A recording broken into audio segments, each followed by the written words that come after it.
In the cold morning air over Tunisia on November 23, 1942, Oberleutnant Hans-Joachim Marseille's wingman watched something that should not have been possible.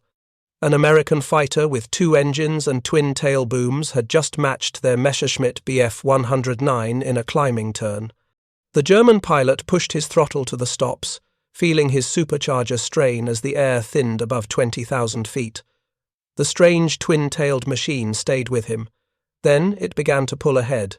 He broke left, diving hard toward the desert floor, expecting the heavier American aircraft to fall behind. Instead, it followed him down, closing the distance with each passing second. When he pulled out of the dive and looked back, the American was still there, twin propellers spinning in opposite directions, nose guns pointed directly at his tail. He rolled hard, pulled into a desperate climb, and barely escaped into a cloud bank. When he landed at his base near Tripoli, his hands were still shaking. The mechanics found no damage to his aircraft. But something else had been damaged that morning. It was the assumption that had carried the Luftwaffe through 3 years of war. The belief that German fighters were faster, better, and always one step ahead of whatever the Allies could produce. The twin-boom fighter he had faced was called the Lockheed P-38 Lightning, and it was about to change everything German pilots thought they knew about air combat. If you're enjoying this deep dive into the story, hit the subscribe button and let us know in the comments from where in the world you are watching from today. The Luftwaffe entered the North African campaign in 1940 as the most experienced and tactically advanced air force in the world. Their pilots had honed their skills in Spain during the Civil War from 1936 to 1939. They had swept through Poland in weeks, dominated the skies over France, and fought the Royal Air Force to a standstill during the Battle of Britain. By the time American forces arrived in North Africa in late 1942, German fighter pilots operated with the confidence of men who had never met their equals. Their primary fighter, the Messerschmitt Bf 109, had been in continuous production since 1937. By 1942, the latest variants, the Bf 109F and the newer G models, represented the peak of German engineering refinement. The Bf 109-4 carried a single 20mm cannon firing through the propeller hub and 2 7.92mm machine guns mounted above the engine. It weighed just under 7,000 pounds fully loaded and could reach speeds of 390 miles per hour at altitude. Its Daimler-Benz 600 series engine, equipped with a mechanically driven supercharger, gave it excellent performance between 15,000 and 20,000 feet. German pilots knew this aircraft intimately. They understood its strengths and its limitations. They knew that above 25,000 feet, the engine began to lose power. They knew the thin wings gave excellent maneuverability, but made the aircraft unstable in high-speed dives. They knew the narrow landing gear made ground handling dangerous, but they also knew that in the hands of a skilled pilot, the 109 could outclimb, outturn, and generally outfight anything the British or Americans had put in the air up to that point. The tactical doctrine built around the Bf 109 reflected years of combat experience. Luftwaffe fighter pilots operated in pairs called Rotten. 2 Rotten made up a Schwarm, a flexible 4-plane formation that allowed mutual support while maintaining individual freedom of action. This was fundamentally different from the rigid 3-plane V formations that British and early American units still used. The German approach emphasized altitude advantage, speed, and decisive attacks. Fighter units would climb high above bomber formations, dive through them at maximum speed, fire a short burst, and then climb back up using their momentum. This hit-and-run tactic, refined over years of combat, minimized the time spent in the vulnerable turning fight where numbers could overwhelm skill. It worked because German fighters were almost always faster in the dive and better in the climb than their opponents. The Supermarine Spitfire, the best fighter the Royal Air Force had in 1942, could match the Bf 109 in a turning fight and was slightly faster at lower altitudes. But it lacked range. Spitfires could barely escort bombers 100 miles from their bases before having to turn back. This gave German pilots a predictable window, wait for the escorts to leave, then attack the bombers. The early American fighters sent to North Africa in 1942 were even less threatening. The Curtiss P-40 Warhawk was slower than the Bf-109 at all altitudes and couldn't climb with it. The Bell P-39 Era Cobra, with its mid-mounted engine and tricycle landing gear, had poor high-altitude performance due to the lack of an effective supercharger. German pilots learned to simply climb above these American fighters and attack from positions where the Americans couldn't respond effectively. This technical superiority was reinforced by psychological factors. Luftwaffe pilots in North Africa were veterans. Many had more than 100 combat missions. Some had been fighting since 1939. They had seen the Allies throw aircraft after aircraft into the sky, and they had shot them down in numbers that seemed to prove German dominance was a matter of natural superiority, not just temporary advantage. The younger pilots arriving as replacements heard stories from the veterans. Stories of easy victories over lumbering British bombers and outclassed French fighters. Stories of the brief, sharp engagements where speed and altitude decided everything before the enemy even knew the fight had started. This created a culture of confidence that bordered on arrogance. German fighter pilots expected to win. They expected Allied pilots to be poorly trained and their aircraft to be inferior.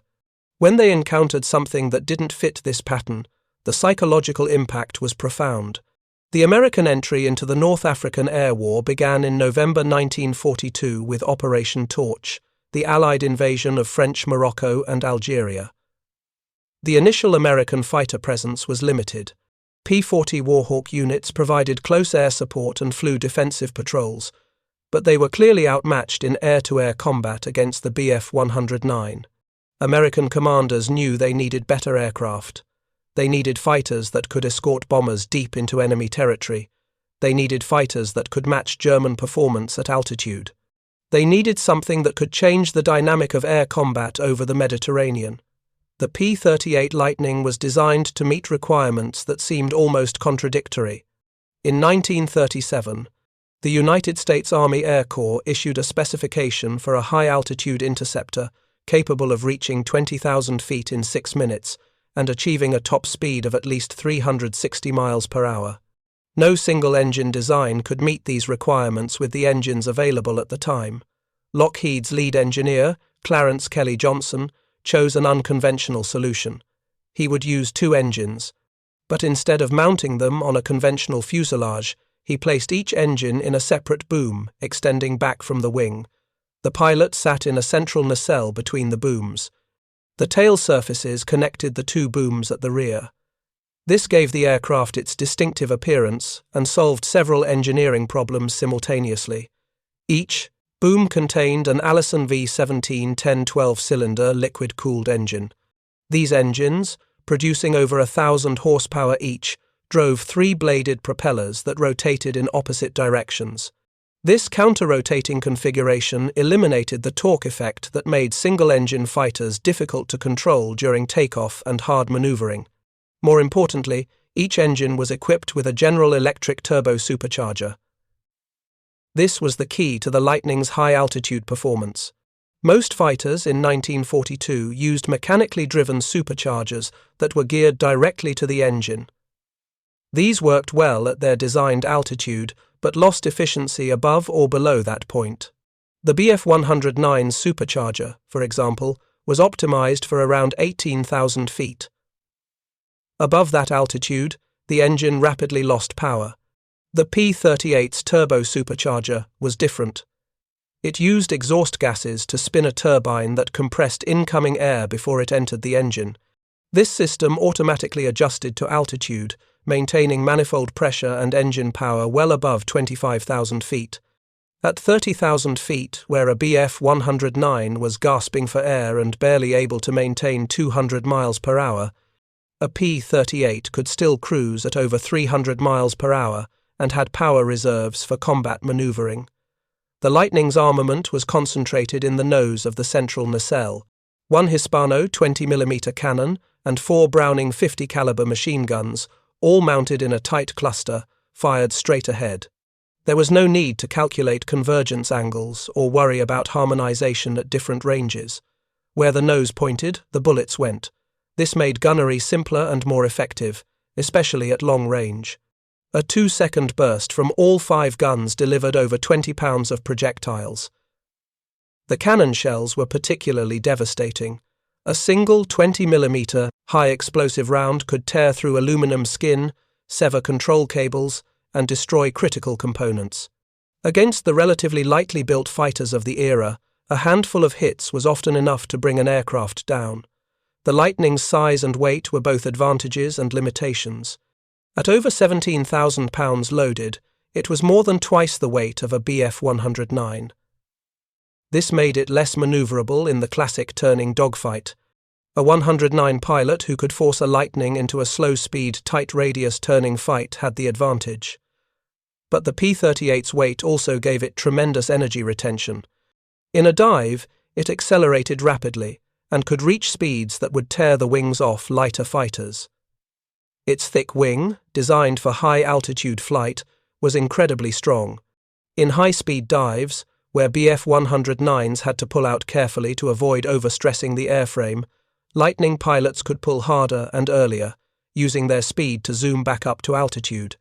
The twin-engine configuration provided redundancy.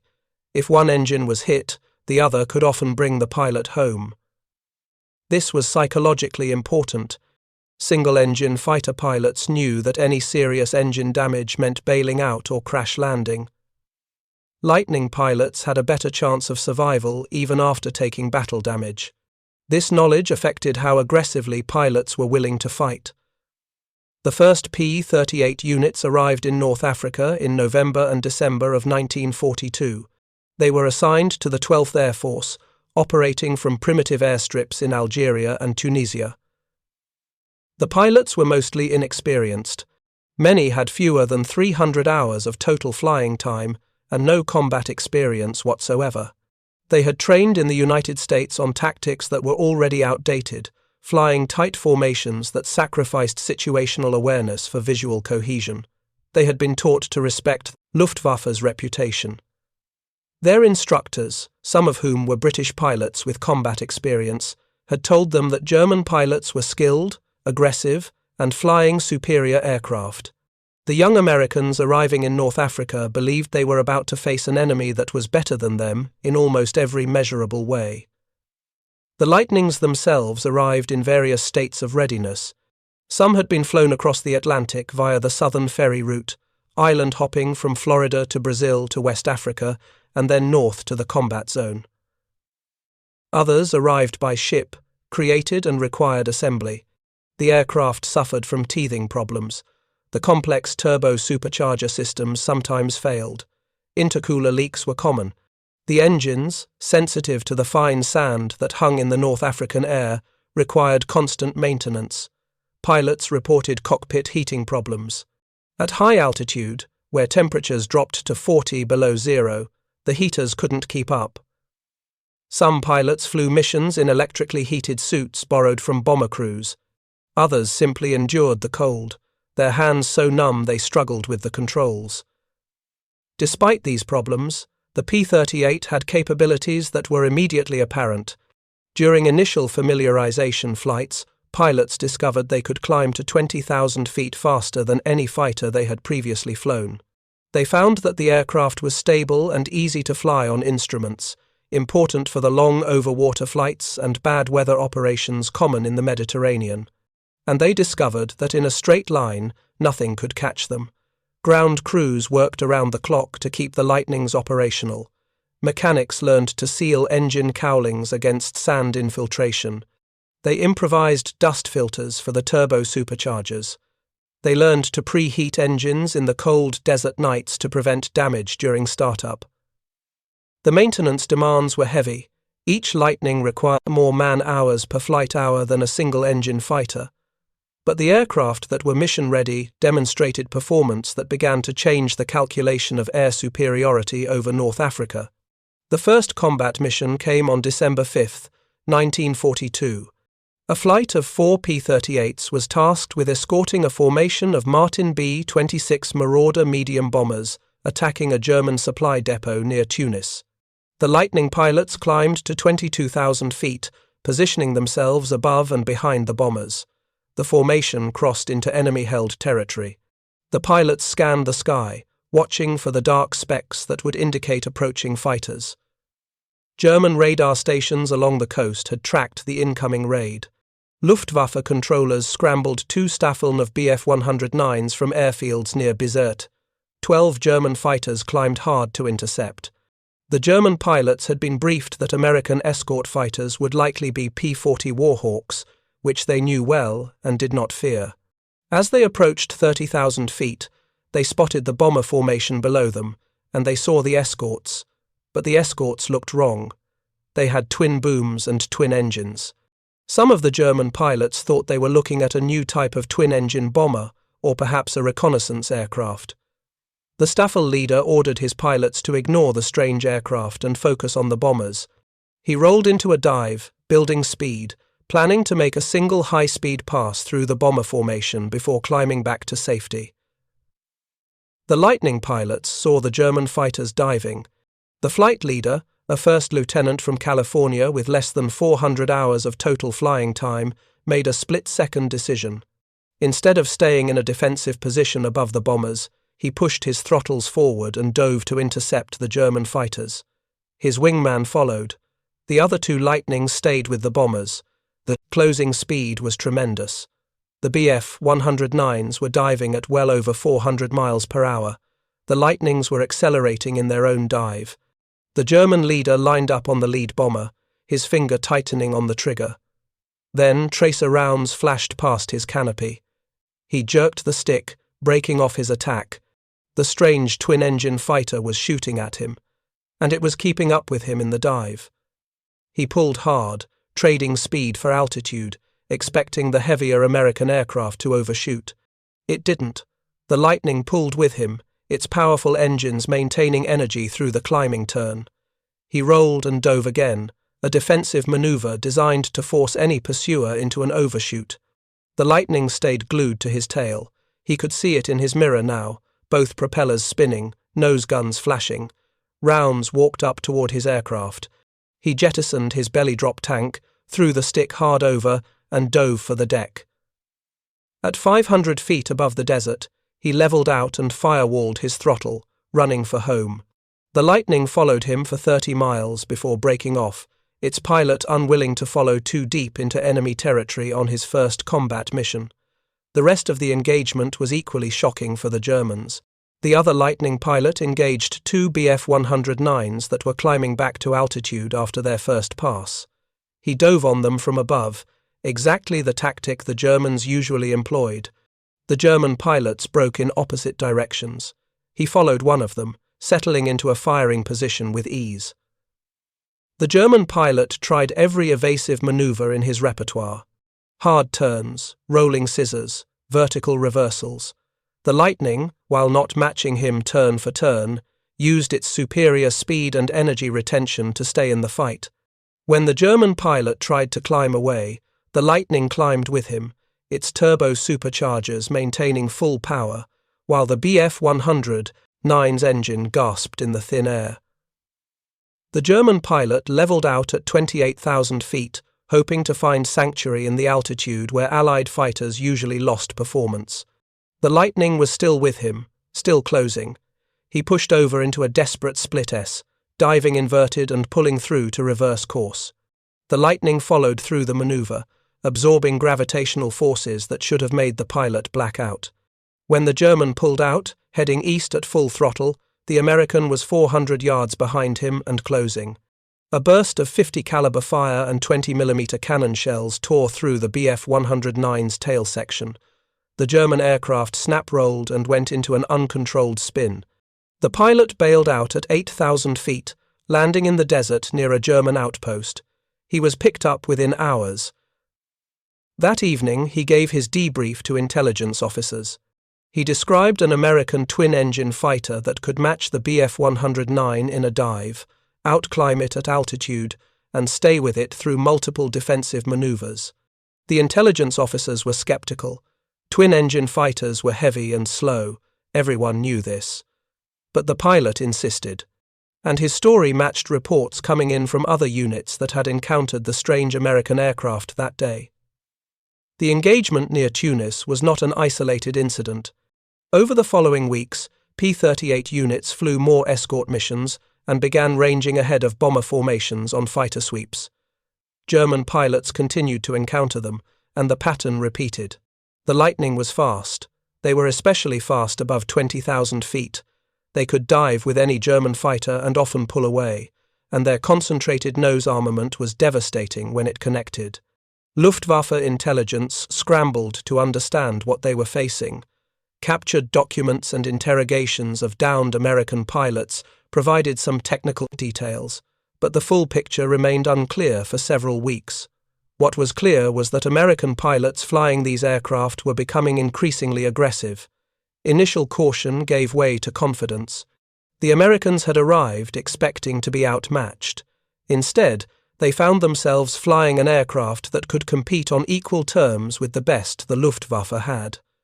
This psychological reversal happened quickly. Within 3 weeks of the first combat missions, American Lightning pilots were actively hunting German fighters rather than simply defending bombers. They used the altitude advantage their turbo-superchargers provided to position themselves above German formations. They initiated combat on their own terms, diving on enemy aircraft and then climbing away before the Germans could organize a coordinated response. The tactics were crude at first, but they worked. By early January 1943, P-38 units were claiming multiple victories in almost every engagement. The German response evolved in stages. Initial confusion gave way to respect, then to tactical adaptation. Luftwaffe pilots were ordered to avoid prolonged combat with the Lightning at high altitude. They were instructed to use their superior turning ability at lower altitudes and slower speeds to negate the American advantages. If engaged by a Lightning above 20,000 feet, the recommended tactic was to dive away and separate, rather than attempting to outclimb or outrun the American fighter. These were sound tactical instructions, but they represented a fundamental shift in German doctrine. For 3 years, Luftwaffe fighters had dictated the terms of engagement. They chose when to fight and when to disengage. Now, they were being forced into a reactive posture. Some German pilots referred to the P-38 as der Gabelschwanz-Teufel, the fork-tailed devil. The nickname spread through Luftwaffe squadrons. It carried a mixture of respect and apprehension. This was not the usual contemptuous nickname given to inferior enemy equipment. This was acknowledgement that the Americans had fielded a weapon that changed the balance of power in the air. If you find this story engaging, please take a moment to subscribe and enable notifications. It helps us continue producing in-depth content like this. By February 1943, the P-38 had become a significant factor in the North African Air War. American bomber formations now penetrated deeper into enemy territory with less attrition. German airfields and supply lines came under more frequent attack.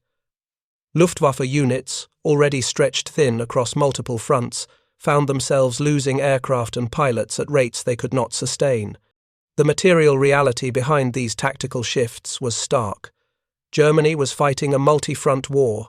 The Eastern Front consumed enormous resources. By early 1943, the disaster at Stalingrad was unfolding. The Luftwaffe had lost hundreds of transport aircraft trying to supply the encircled Sixth Army. Fighter units in Russia were fighting desperately to maintain local air superiority against growing numbers of Soviet aircraft. In the West, the Allied bombing campaign against Germany itself was intensifying. Luftwaffe fighter units were being pulled back to defend the Reich. This meant fewer aircraft and less experienced pilots available for the Mediterranean theatre. Every Bf 109 lost over Tunisia was an aircraft that couldn't defend Germany. Every experienced pilot killed or captured represented years of training that could not be replaced. The P-38 contributed to this attrition in ways beyond simple kill ratios. Its range allowed it to attack German airfields, destroying aircraft on the ground before they could take off. Its speed made it difficult to intercept. Its durability meant pilots could return from missions that would have been fatal in single-engine aircraft. The cumulative effect was erosion of German air power at a critical moment in the war. American production provided the quantitative backdrop to this qualitative shift. Lockheed's Burbank factory was producing P-38s at an increasing rate. By mid-1943, the factory was delivering over 100 aircraft per month. These numbers were small compared to the massive production runs of P-47s and P-51s that would come later, but in early 1943, the P-38 represented the cutting edge of American fighter technology in the Mediterranean theater. More aircraft meant more units could be equipped. More units meant more missions. More missions meant constant pressure on German forces. The Luftwaffe could not match this production rate. German industry was producing Bf 109s in large numbers, but those aircraft were needed everywhere. The Mediterranean was becoming a secondary theater for German planners. Resources flowed to Russia and to the defense of Germany. Units in North Africa received replacement aircraft and pilots when they were available, but priority went elsewhere. This meant that even when German pilots developed effective tactics against the Lightning, they often lacked the numbers to implement those tactics effectively. A swarm of 4 Bf 109s might understand how to counter a P-38, but if they encountered 8 Lightnings, numbers negated tactical skill. The psychological impact on American pilots extended beyond simple confidence in their aircraft. They began to believe they could win the air war. This belief affected everything from individual combat decisions to strategic planning at higher levels. Bomber crews noticed the difference. They reported seeing Lightning escorts engaging German fighters far from the bomber stream, preventing attacks before they developed. They saw German fighters breaking off attacks when Lightnings appeared, rather than pressing through to strike the bombers. This changed the calculus of survival. Missions that would have resulted in 50% losses without effective escort returned with minimal casualties when P-38s were present. Crew morale improved. Pilots volunteered for missions they would have dreaded weeks earlier. The belief that they might survive their combat tours became a realistic expectation rather than a desperate hope. For German pilots, the opposite was true. Veterans who had grown accustomed to air superiority now faced an opponent they could not consistently defeat. The psychological strain was immense. Combat reports from this period show increasing caution in German operations. Fighter units requested better intelligence on American fighter types before committing to attacks. Pilots reported breaking off engagements when they identified Lightnings in the area, even when they held tactical advantages. This was not cowardice. It was a realistic assessment of capability. But it represented erosion of the offensive spirit that had characterized the Luftwaffe in earlier years of the war.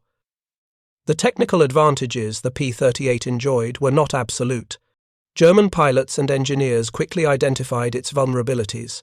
The Lightning's wide turning radius made it susceptible to tight-turning opponents at lower altitudes. Its complex turbo-supercharger system was vulnerable to battle damage. A single well-placed hit could disable the intercooler or sever the exhaust ducting, causing catastrophic engine failure. The counter-rotating propellers, while solving torque issues, created unique aerodynamic problems. If one engine failed, the asymmetric thrust was pronounced. Pilots had to quickly trim the aircraft and reduce power on the remaining engine to maintain control. In combat, with adrenaline surging and attention focused on multiple threats, this was a demanding task. Some pilots failed to manage it and lost control. The aircraft's size also made it an easier target to spot and track. German pilots learned to look for the distinctive twin-boom silhouette. They developed tactics specifically designed to exploit Lightning weaknesses. They would attempt to force encounters at lower altitudes where their Bf 109s could turn inside the heavier American fighters. They would target single Lightnings that had become separated from their formations. They would attack from below, where the P-38's pilot had limited visibility due to the aircraft's design. These tactics achieved results. P-38s were shot down. Pilots were killed or captured. The Lightning was not invincible. But the critical factor was that these German counter-tactics required specific conditions to work. They required getting the Lightning pilot to fight on German terms. Experienced Lightning pilots learned not to accept those terms. They maintained altitude. They used their speed to disengage when the tactical situation turned unfavorable. They worked in pairs, covering each other and preventing German fighters from isolating individual aircraft. The learning curve was steep. Some American pilots, aggressive but inexperienced, dove into turning fights at low altitude and paid with their lives. Others learned from observation and from the veterans who survived the early battles. Tactics manuals were updated. Briefings emphasized the importance of maintaining energy and altitude. The phrase "speed is life" became a mantra in Lightning squadrons. As long as a P-38 pilot kept his speed up and stayed high, he held the advantage. The moment he slowed down and descended to the enemy's altitude, he surrendered that advantage. By March 1943, the North African campaign was entering its final phase. Allied ground forces were pushing from both east and west, squeezing German and Italian forces into an ever-shrinking perimeter in Tunisia. Air superiority became critical. German forces needed air cover to evacuate by sea and air. Allied forces needed air superiority to support ground advances and prevent German reinforcement. The air war intensified. Missions were flown around the clock.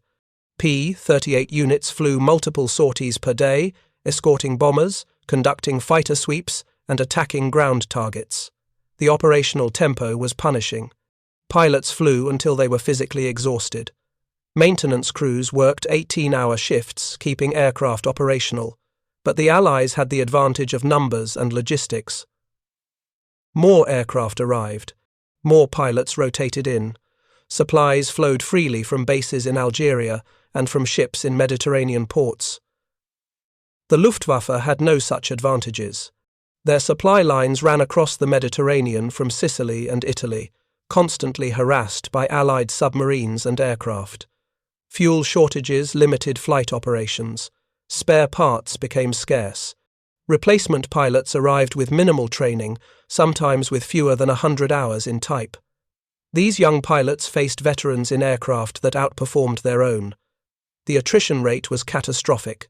The final battles over Tunisia in April and May 1943 saw some of the most intense air combat of the Mediterranean campaign. German forces attempted a fighting withdrawal, evacuating by sea to Sicily. Luftwaffe fighters provided cover for these evacuation convoys. Allied fighters, including P-38s, attacked both the convoys and their escorts.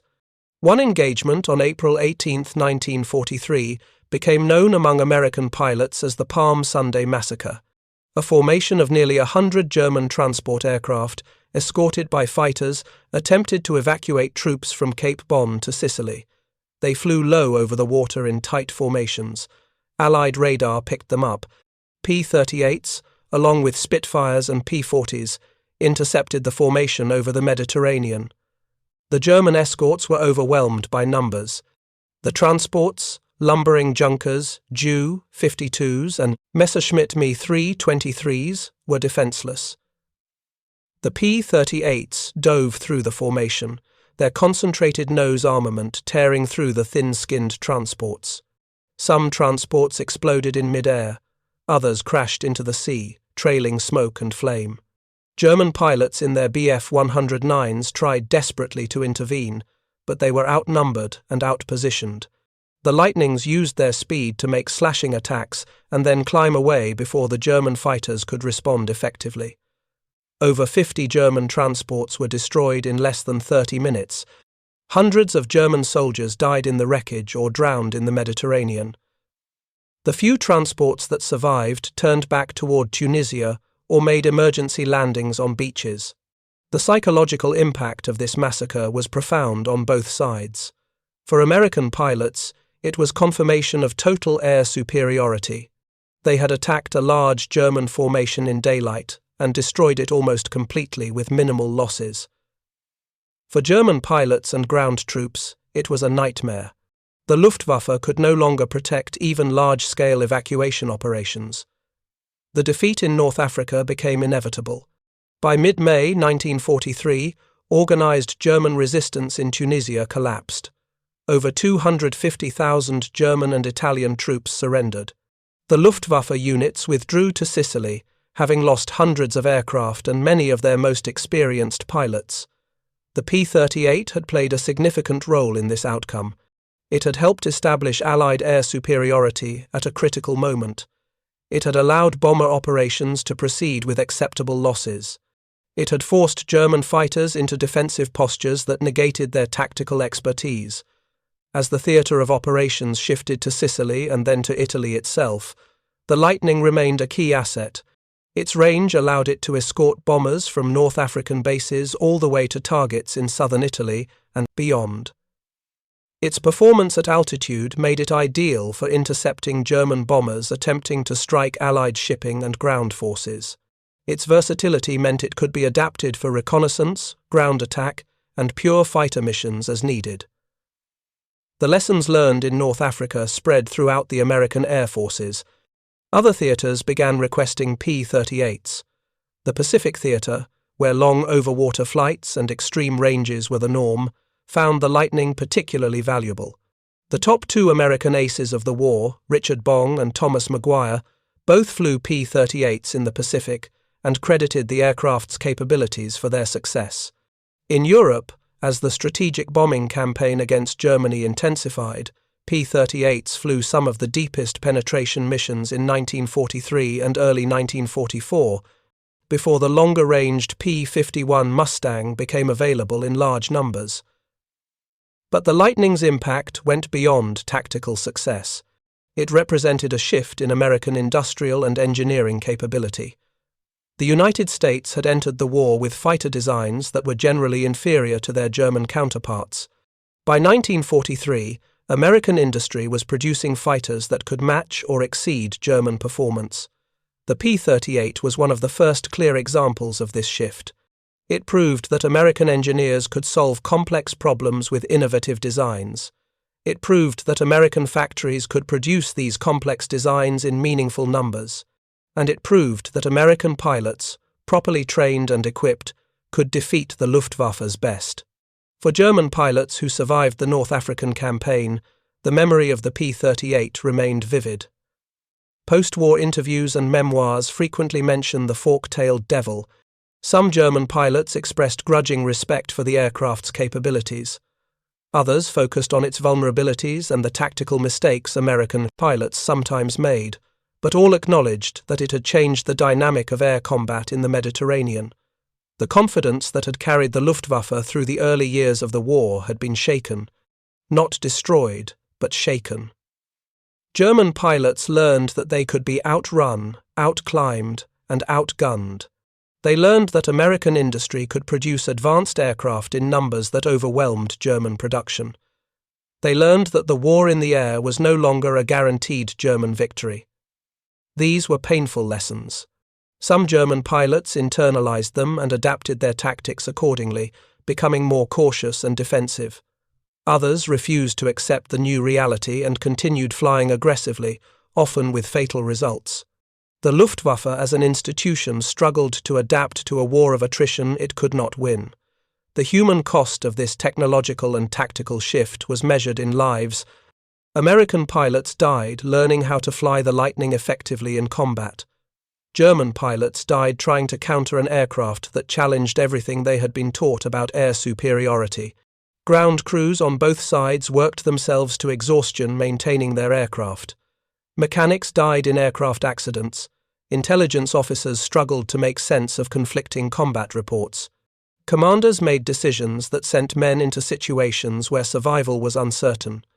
Behind the statistics and the technical specifications were individuals, young men in their early 20s, some even younger, who found themselves thrust into life or death situations at 300 miles per hour and 25,000 feet. The P-38 pilot who chased a Bf 109 across the Tunisian desert in November 1942 was a 22-year-old from California. He had graduated from flight school 6 months earlier. Before the war, he had worked in his father's hardware store. He flew 38 combat missions before being shot down in April 1943. He survived the crash and was captured. He spent the rest of the war in a prisoner of war camp. The German pilot he had chased in that first engagement survived the war. He flew over 300 combat missions on multiple fronts. He was shot down 4 times and wounded twice. After the war, he worked as a commercial pilot. In the 1970s, at an air show in the United States, he met the American pilot who had nearly shot him down over Tunisia. They talked for hours, comparing their memories of that brief, violent encounter 3 decades earlier. These personal stories remind us that the machines, as impressive as they were tools used by human beings under extraordinary stress. The P-38 was a remarkable aircraft. Its twin-boom design, its turbo-supercharged engines, its concentrated firepower, and its long range made it a formidable weapon. But it was the pilots who learned to exploit these advantages, and the ground crews who kept the aircraft flying, who turned potential into reality. The Bf 109 was an excellent fighter, refined through years of combat, but it was designed for a different kind of war, one where Germany held the initiative and could dictate terms. When faced with an opponent that matched its performance and came in overwhelming numbers, the 109's advantages became less decisive. The pilots flying it adapted as best they could, but they were fighting against industrial and technological trends they could not control. The shock that German pilots felt when they first encountered the P-38 was not just surprise at an unexpected aircraft. It was the beginning of a realization that the tide of the war was turning. That German air superiority, once taken for granted, was slipping away.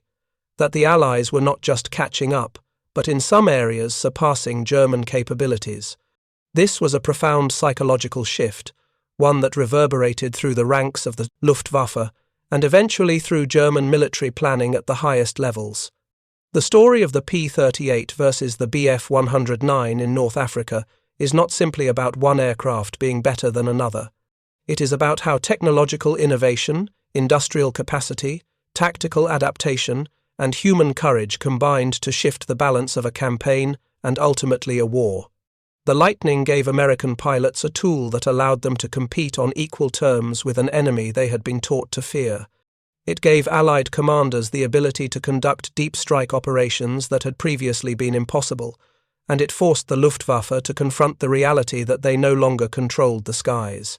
By the time the North African campaign ended in May 1943, the psychological transformation was complete. American pilots flew with the confidence of men who knew their aircraft, and their skills were equal to any challenge. German pilots flew with the knowledge that they faced an opponent who could match them and who came in numbers they could not overcome. The fork-tailed devil had delivered a message. The age of unchallenged German air superiority was over. The Lightning's operational service continued through 1944 and into 1945. It served in every theatre of the war. It was gradually supplanted by more specialized designs like the P-51 Mustang in Europe and supplemented by newer fighters in the Pacific. But its impact during the critical period of 1942 and 1943 remained significant. It helped turn the tide when the tide needed turning most. In the post-war years, military historians and aviation enthusiasts studied the P-38's design and operational history. Its unconventional layout inspired debates about optimal fighter configurations. Its success demonstrated that innovation could overcome established design orthodoxies. Aircraft designers in multiple countries studied its features, particularly the turbo-supercharger installation and the counter-rotating propeller system. Some of these concepts influenced jet fighter designs in the early Cold War period. The Lightning also became part of popular memory. Its distinctive appearance made it easily recognizable. War correspondents had photographed it extensively. Film footage showed it in action over Europe and the Pacific. For the generation that fought the war, the P-38 was a symbol of American industrial might and technological innovation.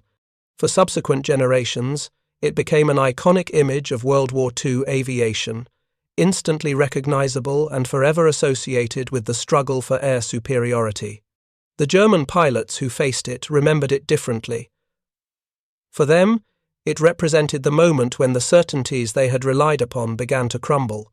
The moment when being a Luftwaffe pilot stopped being a guarantee of victory and became a struggle for survival. Some spoke of it with professional respect, analyzing its strengths and weaknesses with the detachment of technical experts. Others remembered it with something closer to fear, recalling the shock of being unable to escape or outclimb an enemy they had expected to dominate. These memories, recorded in post-war interviews and memoirs, provide a window into the psychological dimension of technological warfare. The machines mattered. The P-38's speed, climb rate, firepower, and range were all measurable advantages. But the psychological impact of those advantages, the way they affected pilot behavior and command decisions, was equally important. When a pilot believes he has the better aircraft, he fights aggressively. When he doubts his machine's capabilities, he fights defensively. The P-38 shifted that psychological balance in the Mediterranean theater in late 1942 and early 1943. It gave American pilots reason for confidence and German pilots reason for caution. That shift, multiplied across hundreds of individual combats and dozens of major engagements, helped determine the outcome of the campaign. The morning of November 23, 1942, when that German pilot looked back and saw a twin-boom fighter staying with him through a dive and climb, marked a turning point. Not the only turning point in the air war, certainly, not even the most decisive, perhaps, but a turning point nonetheless. A moment when assumptions were challenged and found wanting. A moment when the trajectory of the war shifted, imperceptibly to those living through it, but clearly visible in retrospect. The P-38 Lightning did not win the war by itself. No single weapon system ever does, but it contributed to victory at a critical time and in a critical theatre. It gave the Allies an edge when edges were desperately needed, and it delivered a shock to the Luftwaffe that resonated far beyond the immediate tactical outcomes of individual battles. The fork-tailed devil proved that American engineering could match German innovation, that American pilots could defeat German veterans, that the industrial might of the United States, once fully mobilized, could produce weapons that changed the character of warfare. These were lessons that both sides learned in the skies over North Africa between November 1942 and May 1943. Lessons written in contrails and gun camera footage. Lessons paid for with the lives of pilots on both sides. Lessons that shaped the course of the war and the world that emerged from it. Thank you for watching. For more detailed historical breakdowns, check out the other videos on your screen now, and don't forget to subscribe.